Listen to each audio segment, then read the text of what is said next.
Today we're going to disassemble an American Lock 1200 series. This is a 1206. 1205 has a 1-inch shackle, 1206 has a 2, and the 1207 has a 3-inch length. This aluminum body, hardened steel shackle. First we'll pop it open. There's a number 2 Phillips screw down in there.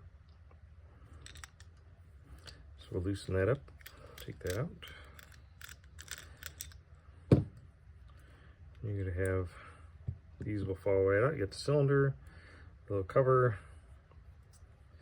and then the through bolt, sex bolt end. You have the screw for that. Now we're going to take the shackle out. We do that to swap shackles if we want to get a bunch keyed together with the same color. We'll pop it out. So you need to close it. And then you slam it down on the rubber mat there, and then the shackle comes out.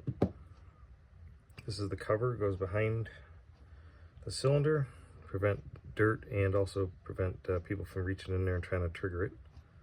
You have a spring that's on this side. Then you have the cam assembly with a spring in it. The spring helps return the cylinder back to center. There's 2 ball bearings in here. And these will lock in to these parts here when it's locked. And then this prevents it from turning and keeping the ball bearings in place. They have these 2 little divots. So now we got this completely empty. If you want to rekey it, you don't need to do this to rekey it. You just take the screw out and have the cylinder fall out. There's a little C-clip in the back here. Comes off. Got a small follower. Take the existing working key. So again, turn it, and you're going to put the solid side towards the top pins and springs. And you'll push with the follower and kind of steady the cylinder when you take it out. And we're going to take the old pins out. This one is 37237. I'm just going to reuse this key when we go to put it back together. It's more for an example than anything. 3 and 7. Now if you want to take the cylinder apart any further, back your follower out slowly. You got your tweezers. There's a top pin. You can see it's a spool pin. Top and bottom are thicker than the middle. And then you have 5 of these in there, the springs. I'm not going to take it completely apart, but we'll show you how to put it back together. Put the spring in, grab the top pin like that. You got to push down, put some pressure on it so it pinches it, and then back it off and then push it all the way down in there so that it stays. Now we'll key it back up. We have 37237, so put the key in. We'll grab the proper pins here. 3, 7, 2, 3, 7. When it's all correct with the correct pins, this will be nice and flat. It won't be indented or sticking up, so it fits nice and flat and even. We'll take this, and again we'll take the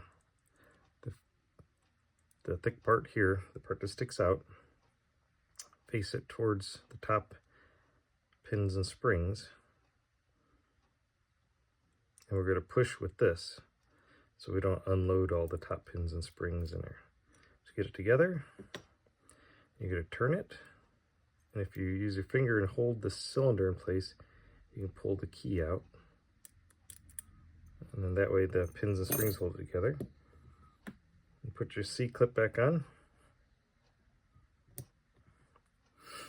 Now this is ready to go. To assemble this, we'll start with the ball bearings. Put one on each side. There's like little tunnels that are milled out in the aluminum. You put those in. You want to put the spring and the shackle in. And then you hold it in together to have it in the right spot where the ball bearings will seat in place. The cam has a little part that sticks up. There's a little notch cut out. This is going to fit right in there. And once that's in place, it'll hold it together. And you're going to take your cylinder, put your little cover on, just slips over there. You're going to feed that through carefully. Put the cover on. Put that in there. You pop it back open, and you're going to drop the screw in there. It seems to line up pretty good. Every once we have to pull that screw out and realign it. And that's it. It's ready to go.